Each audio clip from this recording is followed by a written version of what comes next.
ඒ තමයි මට කෙලින්ම මට කිව්වා සරත් ඔයා දන්නවන්නේ අපි මේ ණයටනේ චීනෙන් ගන්නෙ. ඉතින් චීනෙන් එවන්න නැත්නම් මට කරන්න දෙයක් නැහැ කිව්වා. ඒ පාර මම එහෙම ඇවිදගෙන ගියා බැසිල් රාජපක්ෂගේ ඔෆිස් එකට. බැසිල් රාජපක්ෂ එකපාරටම ටෙලිෆෝන් එක උස්සලා එහෙම පී.බී. ජයසුන්දරට කිව්වා උදාහමුදා පටියට ඩොලර් මිලියන 100ක් දෙන්න කියලා. විනාඩි 5න් ඒක කරා.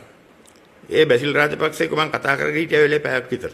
එතනදී යා මට කිව්වා ඔය 2005 LTT එකට සල්ලි දුන්න කතාව බැසිල් රාජපක්ෂ ඒ වෙලේ මට කිව්වා. අපි මෙහෙම වැඩකුත් කරන්නේ 2005 LTT එක අපට පොරොන්දු වුණා ජනතාව ඡන්ද දාන එක නවත්තන්න කියලා අපේ ඉල්ලුව මත.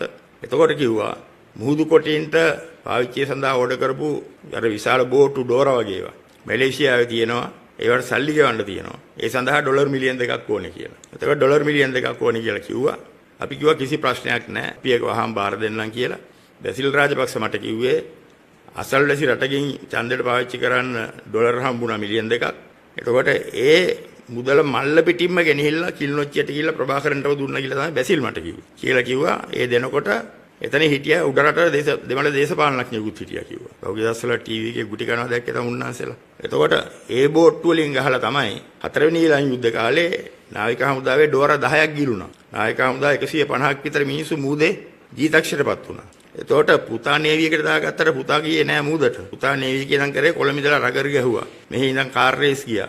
අපි 2009 ජනවාරි වෙනකොට අපි අවසානයේ පෙණි හිටියේ. ජනවාරි 27 ගෝඨාවේ මට කියනවා කතා කරලා බොහොම ආදරෙන් සරත් ඔයා දැන් අවුරුදු 2කමාරක් මේ යුද්ධ කරානේ.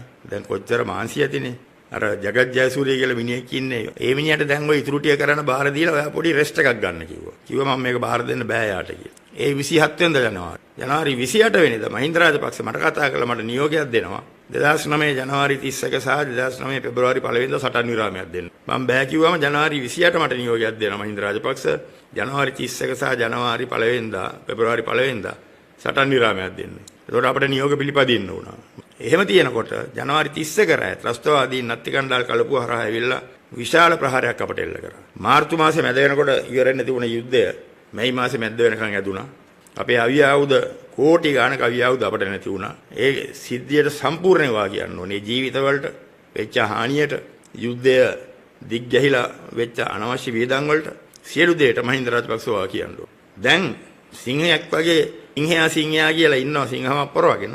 හැබැයි නිවටෙක් වගේ එක එක අය ලව්වලා කියනවා සටන් විරාමයක් තිබුණ නැහැ කියලා. සේනාධි නායකයා කියන මිනිහා ආත්ම ගෞරවයක් තියනවා නම් පිටකොන්දක් තියනවා නම් Taman දුන නියෝගයක් දුන්නේ නැහැ කියලා කියවනවා නම් මිනිස්සු දාලා කොච්චර නිවට වැටක්ද මේ කරපු වරදට මම මාතර්දි ප්‍රකාශ කරා ලෝකේ වෙන රටක නම් අනිවාර්යයෙන්ම එයා නඩු දානවා.